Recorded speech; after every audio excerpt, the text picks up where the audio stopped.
ఫాలోయింగ్కు ఒక మతం, బెనిఫిట్స్ కోసం ఒక మతం రాజ్యాంగానికి సమ్మతం కాదని AP assembly deputy speaker Raghurama అన్నారు. మాయ మాటలు నమ్మి మోసపోవద్దని సూచించారు. మోసపోవద్దు, మారితే చక్కగా మారి అందులోనే మారేము. మాకు ఇప్పుడు కులరహితులం, మేము మాది మతం అని చెప్పుకోవటంలో అర్థం ఉంది.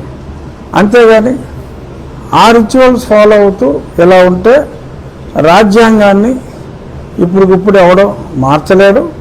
సో అంచేత మీకు రిజర్వేషన్లు కావాలా, మీకు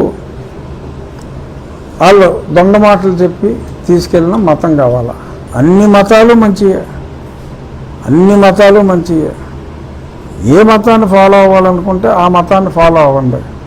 ఒకేసారి ఫాలోయింగ్కి ఒక మతం, బెనిఫిట్స్కి ఒక మతం, రాజ్యాంగానికి కాదది.